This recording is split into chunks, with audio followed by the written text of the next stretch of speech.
DJ PK and Brian Howell joins us now. Brian is Colorado Buffalo's beat writer for BuffZone and the Boulder Daily Camera. Brian, welcome back to the show. Thanks for having me. I appreciate it. Well, we're a few games into the season now. Are the Buffs who you thought they were? A little better, a little worse? They're 2-2 after 4 games. What's your take? Yeah, I think they're a little bit worse than I thought they would be. I thought they'd be 3-1 at this point, and certainly didn't look very good at all at Houston, and kind of up and down a little bit so far this season. So probably a little bit worse than I thought. They've been playing musical chairs of quarterback. What is going on there, and who will play?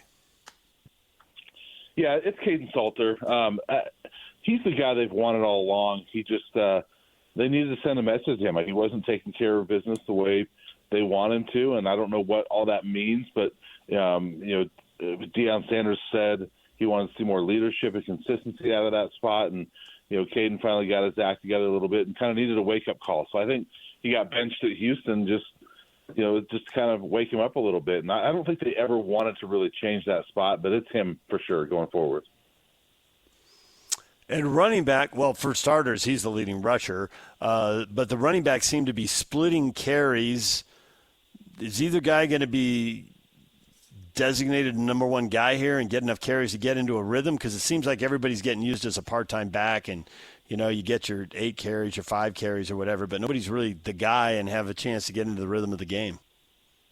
Yeah, I think that'll continue. I think that, Marshall Falk, the running backs coach, he's a first-time coach, and he's been kind of going off of feel and who's running well at that time, and that changes. And, a couple of their top rushers for this year, Simeon Price and DeKalen Taylor, they've been 2 of their top playmakers. They may not even play this week. They both left that game the other night with injuries, and it sounds like they may be down this week. But they get Dallin Hayden back from injury, and Michael Welch, who started every game. So they'll have a couple guys that have been playing, but a couple guys won't be out there this week. Salter has a ton of experience, having come over in the transfer portal. Was it just a situation of him needing the familiarity? What was going on there for the earlier struggles? With Caden Salter? Yes.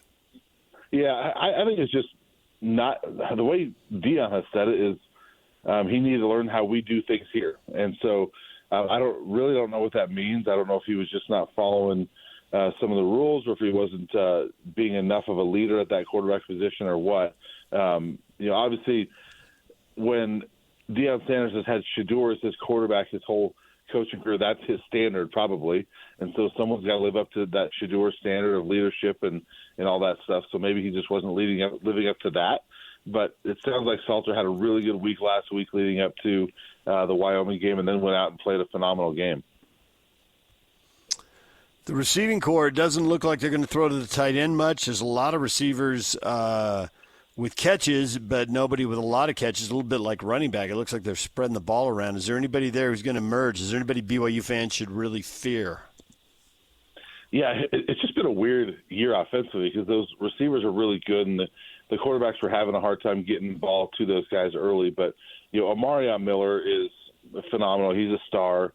Joseph Williams is really good. Sincere Brown has been their deep threat. And then Draylon Miller is a guy that they have really high hopes for, and we all thought was going to have a phenomenal year. But he really hasn't done a whole lot yet.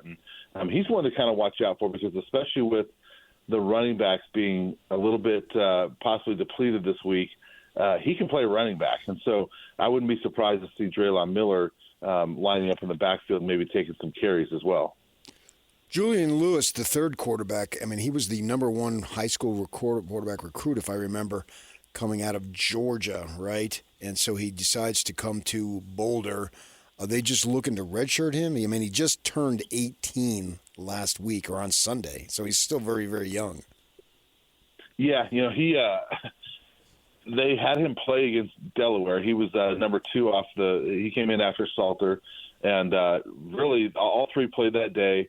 And Salter and Ryan Staub looked pretty good, and Julian Lewis looked like he was 17 years old and should have been in high school. So he's going to be very good, but he just looks a little overwhelmed right now. And so I think that they would love to redshirt him and just have him learn this year I think their plan all along was just for Caden Salter to be that bridge quarterback between Shedeur Sanders and Julian Lewis in 2026. And so I think this year they just kind of want him to learn and be ready for next year. Utes have a couple weeks before they really hit the meat of the schedule. Their back-to-back games with ASU and BYU just look huge right now. And that BYU-Utah game kicks off 4 straight games for BYU that'll define their season. But looking at Colorado right now, BYU, TCU, and Iowa State all in a row, it feels like this is going to define Colorado's season right here. It feels like everything's on the table. Is that how it feels when you're closer to the program? Yeah, for sure. I mean, that's why I think people are disappointed that they're 2-2 right now. They felt like that first 4 was going to be the determining factor whether they were a bowl team or how good they were going to be. Because this middle 4, you mentioned those 3, but then the 4th one is Utah out in Salt Lake City. So this next 4-game stretch is really kind of brutal for the Buffs. And I think if they're 2-2 in that stretch, then I think they're really in really good shape. But I think there's a lot of people that are worried they're going to go 0-4 in this stretch. I've been over to Boulder in the other eras, McIntyre and the other guys, and it wasn't very conducive to getting the players fired up. And then I went over last year, and the Fox Noon spiel was there, and the Utes played at the end of the season. And, man, it was so much excitement, and it was really fun to see from my perspective because I had seen not much of an atmosphere several times, and then to see it last year was just incredible. I'm wondering, what is the buzz as they're 2-2? A couple of guys, the high-profile guys, are gone and all that. Is it still what it was? No, it wasn't what it was last year. Their stars were Shedeur and Travis, and obviously Deion Sanders is a star, but people came to see Shedeur and Travis, and you would have, as soon as the gates opened at Folsom Field last year, you would have just students pouring into the stadium because they were all lined up and they were ready to go, and they couldn't wait to watch Travis Hunter in warm-ups and Shedeur in warm-ups, because they would, not only were they fun to watch, but they would play to the fans a little bit and maybe sign some autographs and stuff too. This year it's a very much a slow trickle into the stadium for those students. And last week, end of the third quarter, half the stadium was empty. A lot of people left, and obviously it was kind of not really a blowout, but it was a 17-point game at that point, and it was late, and so that had something to do with it. But certainly not the same buzz as it was last year.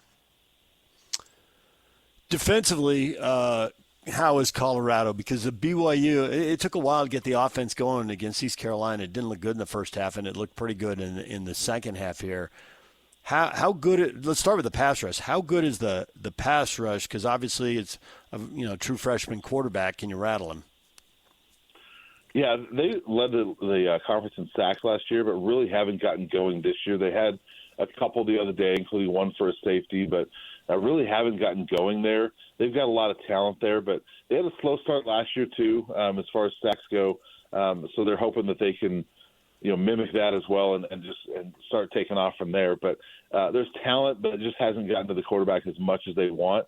Defensively, they've just been really up and down. I mean, they'll have some really good moments for a while, but then they are very vulnerable to the big play. Every team has hit some big plays on them, and Wyoming had a 50-yard run the other day, and I think it was a 41-yard touchdown pass. So every team has hit some big plays on them, and that's mainly what CU's given up. You had a chance to see Houston. Are they a surprise team, or can they be a surprise team? Yeah, I think they can. They were better than I thought they were. I mean, that's a team that got better quickly through the portal. They were tougher than I thought they were going to be.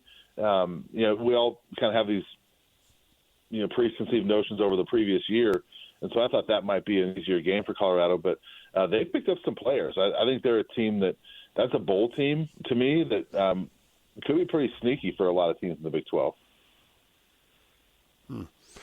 When you look at the the secondary for Colorado, are there any guys ball hawks there? Anybody who's a threat to get an interception in that? Because I'm thinking true freshman, can you pick him off? And, it's been overmatched here in the non-conference, and conference could be different.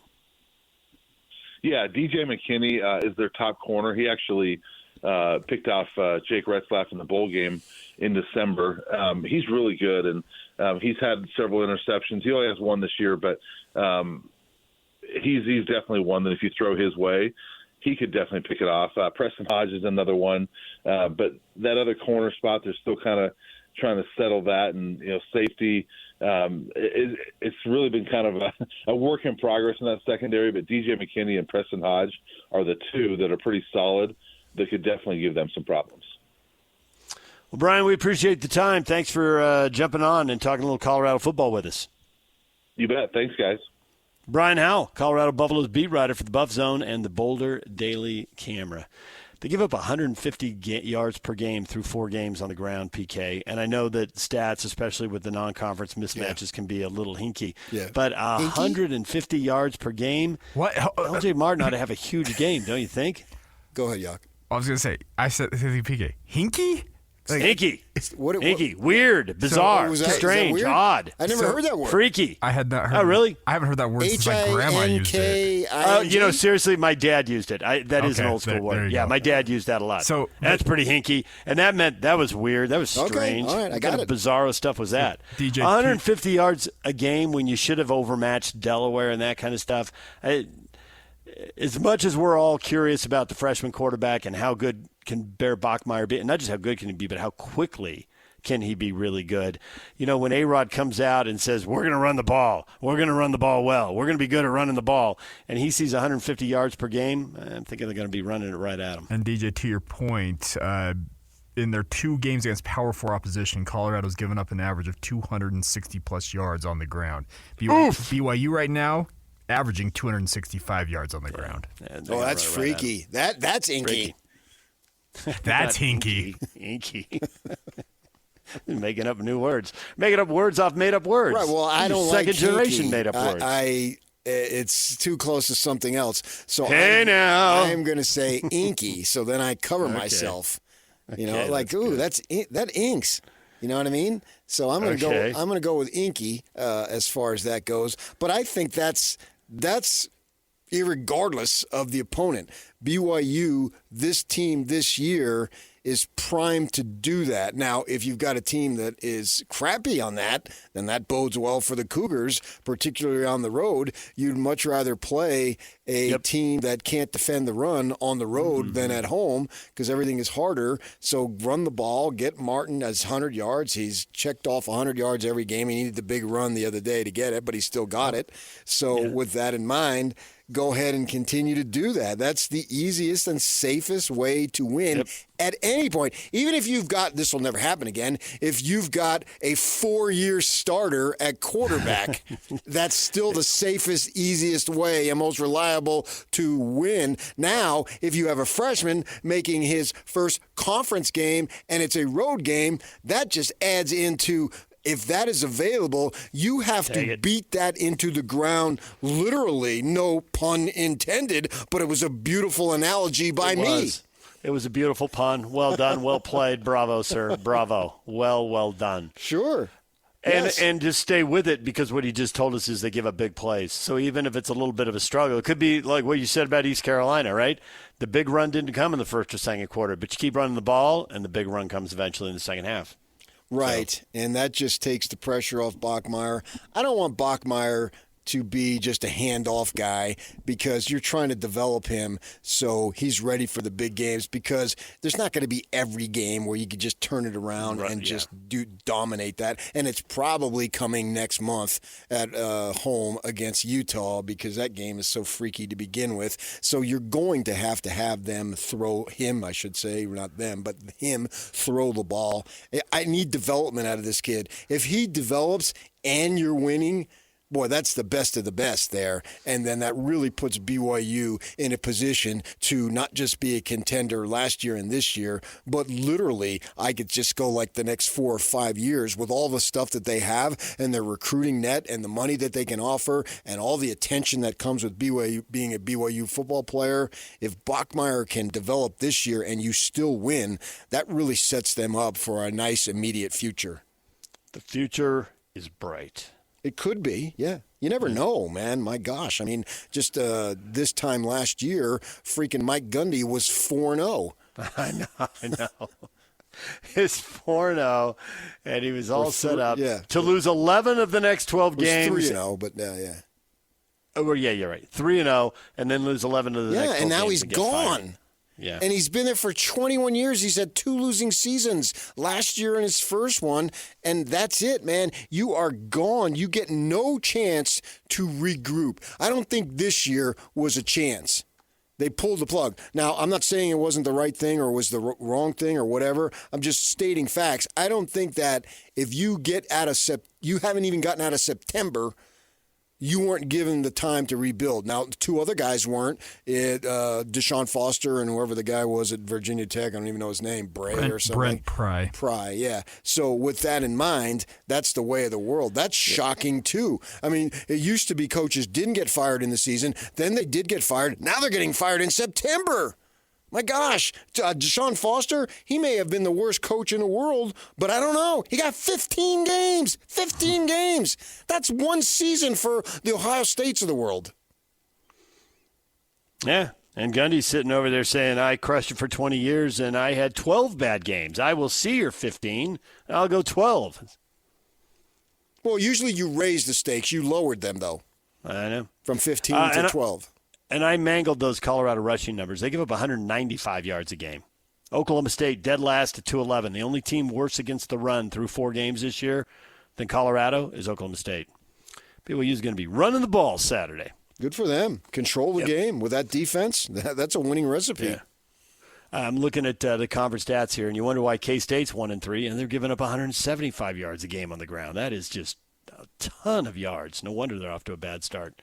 Can't stop the run. Right, because you're probably mixed in with that going to find a way to pass for 100 yards. See? And then now you're starting to get into some total offense yards that the stats are slanted against you unless you come up with a bunch of turnovers that you're able to not give away but get. DJ and PK, it's 97.5 The Zone. Everything you missed in this show next. Stay with us. You've been listening to The Zone for decades. Yes! But now you can watch the guys break down your favorite teams. Some viewers may find the following video disturbing. Viewer discretion is advised. Catch the video stream of DJ and PK, Jake and Ben, Hanson Scotty, and JJ and Alex right now at KSLSports.com or by searching KSL Sports on YouTube. Utah's best sports radio is on air, online, and on the KSL Sports app.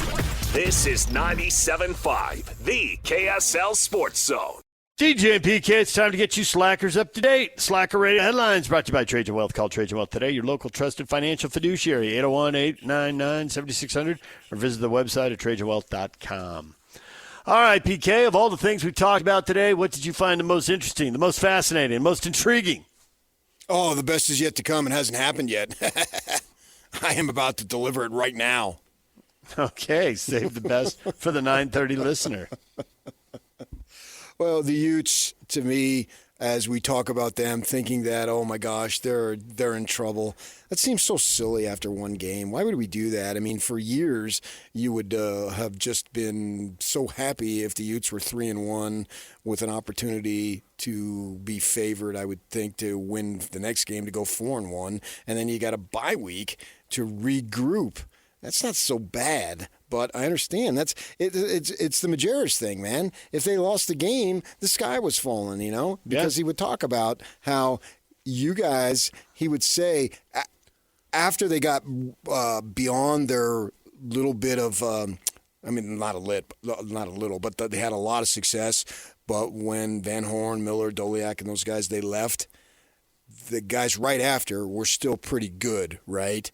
Mm-hmm. And he would say, we go into these places, they're not just playing the Utes. They're playing Andre Miller. They're playing Van Horn. They're doing all that stuff, right? Because that's the rep that you had built, and you have to be aware of that. And I think it's the same thing with the Utes. Texas Tech comes in, and they're jacked to play the Utes too, because they know the Utes were in the Rose Bowl, and even it's a couple were getting away from it a little bit, but it's not that far enough, and so they got the best that you could argue that was Texas Tech's best game of the year that they'll play, their best game since who knows when. I mean, I'm not an aficionado of Texas Tech, but just being on their sideline at the end of the game and looking at their fans, they knew that was huge, right, to be able to do that. And so Utah didn't meet the task on that time, but now they've got all these other chances to do, and so I'm excited to see where they go from here, right? Because the proverbial, okay, everybody's got a plan, and then you get punched in the mouth. What do you do at that point? Well, under that theory, that concept, that line of analogy there, they got punched in the mouth, right? So what are they going to do about it, man? I certainly think that last year, they obviously didn't do enough. I think the team is in a much better position this year to do something about it. And I am really intrigued to see what they've got to go back. Jerry Sloan used to talk about that all the time. And when you're around somebody in the sports world for so many years, that stuff sticks with you, right? And that's the same thing here. There's a lot to what you said there. But I just think for Ute all of fans, it, absolute truth. For Ute fans who went to the conference title game 4 times in 5 years, and the one they didn't go to was the bizarro 2020 season. This is 2 years in a row, and now is this going to be 3 years in a row without going to the conference title game? Come on. It was 2 years in a row. It was, but, last year was understood. I know. But they want it. They want it badly. They're used to it. Yeah. And I had a coach say once, after you've won, you can't accept anything else. And you fans have won now. So if they struggle to accept anything else, my coach was right. I get it. And the path is still there. But they haven't but the struggled. path involves They winning. lost one game. That's my point. Have they really struggled this year? Oh, it's not just this year, though. I mean, it's. I think it's all of it added together. No, I think it is. I think last year you'll never have a situation like that with Rising, because if it wasn't just last year was the exception, then this program's on the downward trend. Well, you can't put the last 2 seasons really on Rising being hurt. But, the thing is they could go 9-3 this year and be a really good team and not be in the conference title game. And that's fine. Well, to you, but not to a lot of you. It's disappointing, but sometimes you can be disappointed and be fine. I don't think that those are two mutual because they things. they don't want fine, they want great. I get your point. If you go 9-3 or 10-2 and you didn't get in, you can be disappointed and still have a fine season. I look no further than 40 miles to the south. That's BYU exact last year. same. Yes, but they were jacked about that season, particularly when you step back from the disappointment. The sucky part was the Kansas loss. I don't think you can really say the Devils was, and it sucks that you lose. Anytime you lose, it sucks. But I don't think that you can say, oh my gosh, man, that was just a horrible loss. Because it wasn't. That was the team that won the whole freaking thing. The Kansas won. Okay, but maybe that was a little bit of trade-off. You lost that game, and there's no way you should have beat Oklahoma State. But you did, and things went your way that way too. So that stuff sort of flushes out. I think you have to look at the whole picture rather than just pick a particular goal, even if you fall short of that goal. In addition to talking about the Utes, and there's a lot out there, we spent a lot of time with Riley at 8 o'clock, so go listen to that segment, his take on that. We spent a lot of time just recently here with Brian Howell on Colorado. Everybody's going to pick BYU to beat Colorado, aren't they? There's no way around it. BYU will beat Colorado. That will be the pick. I'll pick it, yeah, but I don't think it's a sure bet. If I were a gambler, crazy I wouldn't things think happen. That, oh my gosh, this is I better bet a extra X amount of dollars because this is a sure thing. I wouldn't go there. I mean, we're talking straight up winning. The gamblers have got to worry about the point spread, which is BYU by 6.5. Okay, I still wouldn't think that's just wow. That's something, man. If you're that confident in BYU winning, then you would be that confident in the point spread. Yeah, I can see your logic there. I mean, there's certainly bigger point spreads in college football. But I have a lot of faith. I have a lot of faith in the defense, and Colorado cannot stop the run. Okay, but their offense now, they got a quarterback who he played for several years, 3 years at Liberty, and now maybe it just took him a little bit with that Shermer, the offensive coordinator, to figure out what they've got, what he's got, blah, blah, blah. There's still There's still a bit of an unknown with him, too, because he has played so little there. Yeah.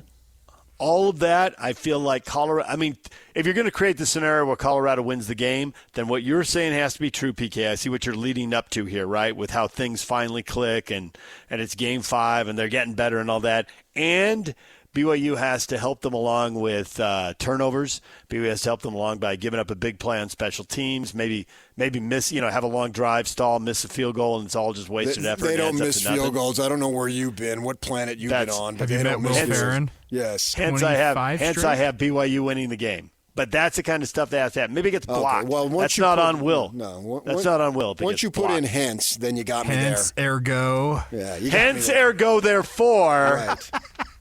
Whereas. That would really slow down the sports talk radio show. Hence, therefore, something hinky will happen. And we're talking to Ute fans. We can't go too big on the vocab. Hey, now. And BYU fans, they probably got one or two entrepreneur deals that they're wrapping up at 9:39. So they're busy, right? We're talking more to the Aggie and Weber fans right now. Okay. Jackson Dart, the pride of Roy High and Corner Canyon, one of our own. We watched him play high school football, and now it looks like the Giants are turning to him. The coach is trying to hedge, and everybody in New York thinks, oh, hedge all you want. It's going to be Jackson Dart. He won't come out and say it officially unless he said it this morning, but he was hedging, but no one believes that. Is he the third? Were there any before? I mean, we all know of McMahon, of high school kids in the state who've played NFL quarterback, started a game. Well, I'm sorry, what was the question? High school quarterbacks in Utah who have started an NFL game. Well, you're leaving out Scott Mitchell. Yeah, Scott Mitchell, Jim McMahon. Yeah. So we got it is a short list. Zach Wilson. And now Dart. And Dart. In terms of starters, yeah. Yeah. I'm not a historian of high school football in the state. Those are the four I can think of. If we're missing somebody can shout it out to us. I mean, I wouldn't be surprised if I'm missing because I don't follow high school football. Right. I don't think there's somebody until who's I got here. Yeah, I don't think there's somebody who started 100 games. I know. I'm just talking one. Right, but somebody could have started 100. I'd know of them. Right. I'm trying to go through the quarterbacks, and the guys I can think of who started are Arizona or California guys or whatever. Right. I'm talking about high school kids who played high school ball in the state. It appears as all right. Hit us up on Twitter, David DJ James, if you know somebody. It appears to be just those three outside of Dart. Those three, and Dart will be the fourth. He'll be the fourth. Cool.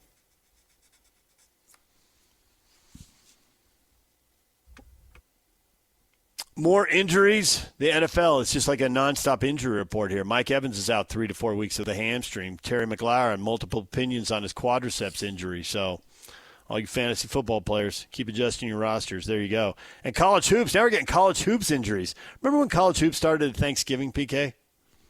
Not anymore. We're going to have games in early November. We're like 5-6 weeks away, I think, from college basketball games. Yeah, great. Fine. Iowa State lost their guard. Tamin Lipsey, their career leader in steals, suffered a knee injury, out 4 to 6 weeks. He started 103 games. Well, he'll be there for the conference season then. Yeah, he should be fine for the conference season. 103 games at Iowa State. Not a transfer guy. 103 games at ISU. Go figure. And this rocked your world. A guy who's played in the G League for 2 years has just been cleared to play college basketball at Santa Clara. Well, Gary Darlin. I expect a couple of these guys on the Jazz to eventually play for BYU. Like a AAA team. Guys just move back and forth. I can argue that they'll get more money. I don't know what they get in the G League, but I can argue they'll get more money. Yep. Yeah, if you're a good enough player. Yeah. And we talked a little baseball. The Yankees clinched. The Cleveland Guardians passed Detroit, made up 10.5 games since September 1st. Massive rally for Cleveland. And the Tigers are now at risk of they might hold on to the last wild card, but they're at risk of falling all the way out of the playoffs, too. Yeah, that would be a major choke. That would be a complete collapse. It would. Yeah. You were texting with a college friend of yours who's in L.A., big Dodger fan. Mm-hmm. He made you look up stats on the Dodger bullpen. Yeah, he texted $1 billion Dodgers. He texted me a thing. I don't know if you watch the Diamondbacks much, but Shohei he's going to be, if not already, the greatest player ever. And so I sent him a picture of me sitting in my lazy boy watching the game. I watch a lot of baseball, and I watch a lot of Diamondback baseball. And if their season ends on Sunday, I'll be sad that it's over and I look forward to the spring when it starts again. And so we went from there, and he says, oh, man, our bullpen is the worst. And I did look it up. They do have the most blown saves. And I texted him back. I said, hey, a guy like Tom Niedenfuhr doesn't grow on trees. And Nice. he says, I want Mike Marshall. I said, well, you had two of them. Don't be so greedy. As if you remember, there was Mike Marshall, the reliever, and Mike Marshall, the position player. Yep. And then we First went from there. baseman. And, I was thinking, and I'm watching Shohei. I mean, I try to watch him every time. I mean, the guy's electric, right? Playing the Diamondbacks last week of the season. There's no football, nothing else that I need to be aware of. So I had that planned all day. That's what I was going to do. And when that came on at 7:40, that's exactly what I did. And his stuff was just absolutely awesome. To me, he looks like a right-handed Randy Johnson in terms of getting that slider, guys to swing, and it just drops in the dirt. It never looks like a strike, but you got to go early on that guy. You've got to go so early because he does hit triple digits, and at the bat, he looks like Barry Bonds. Your Diamondbacks and the Cincinnati Reds, one game behind the Mets. 3 teams for one playoff berth. Who will get it? We'll know by Sunday. Maybe we'll know earlier. But we'll definitely know I by wouldn't be Sunday. surprised if it goes to Sunday. Well, I do know the Diamondbacks have the tiebreaker on the Mets. Okay. Yeah, I think they have it on the Mets. Maybe I know they have it on the Giants, but the Giants have sort of faded. And if they lose, I was thinking about this morning. If the Diamondbacks lose out by one game, blame it on me, because when I travel around all these baseball stadiums, I try to root for the home team. And so I was in Citi Field in July rooting for the Mets, and they won that game. If I would have rooted against them, maybe that it was against the Reds, maybe they would have been out and the Diamondbacks would be in. It's a terrible burden that I might have to carry the entire winter. Yeah. And we will know Sunday, right? Because they got rid of those tiebreaker games. They don't do those anymore. That's all over. Yeah. Straight that's into what I'm the thinking. wild card round. You're right. Yeah. We may know earlier, but Sunday would be the latest. Somebody could clinch on Saturday. Obviously, the Mets with a game lead would be the team you'd expect, but we'll see. Mm-hmm. Crazier things have happened. Look at Cleveland and Detroit. No one would have predicted that, and there it is.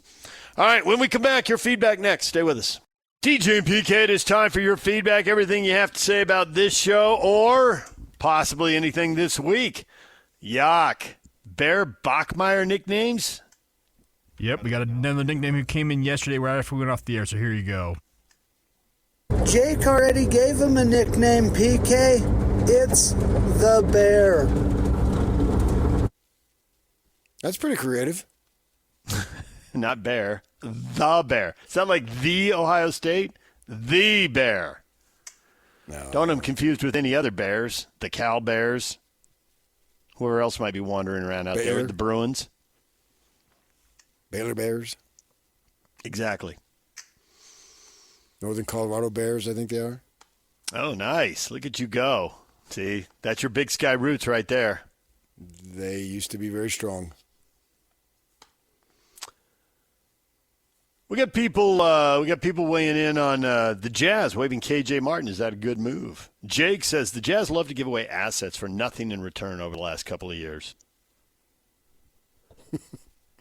Well, yeah, you can argue that relative to the value that John Collins provided and so forth and so on, Clarkson.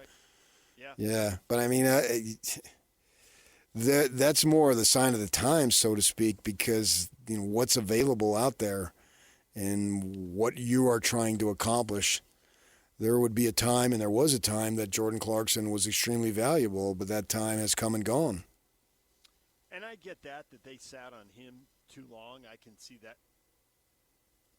I can see that argument that they sat on him too long. He needed to be moved a year or two earlier when he had more value. But they didn't sit on Collins too long. That just seems to be like the league is capped out and nobody wants to take on any salary. Because they didn't sit on him too long. He just had his best year. Yeah. So Yeah, I get it, but I get the criticism of it too. I do, right. I mean, we're all used to seeing, hey, you got this player, you can get something for him. And this is, well, I guess depending on how you score it, 3 or 4 players in a row where they got nothing. Yeah, so I get it. And Collins is a player in this league. I know. He shot it really well. He can help people. Yeah. Extremely bright man, too. I think he can help you more than just right. raw stats. It was a great interview when we talked to him at Media Day last year. It was very impressive. Absolutely, yes. We'll be over there this Monday for Jazz Media Day again.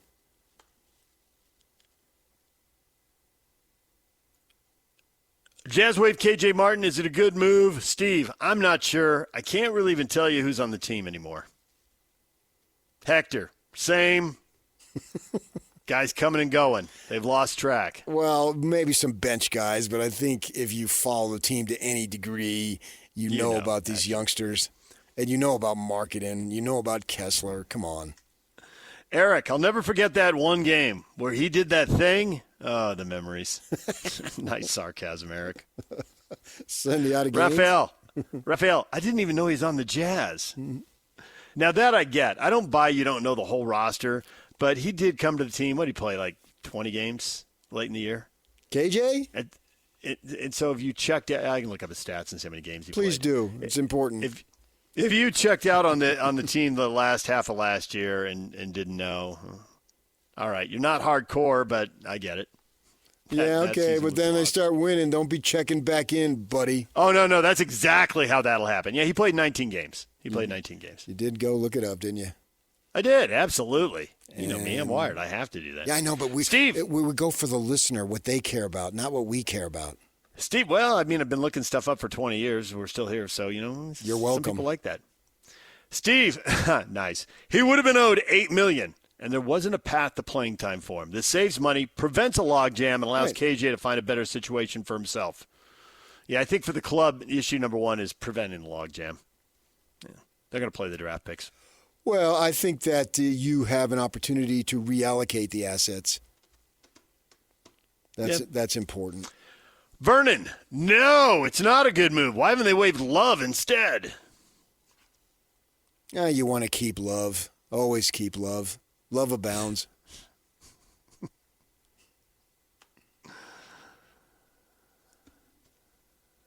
All right, DJ and PK, we're all done. Jake and Ben are coming up next right here on The Zone. Stay with us.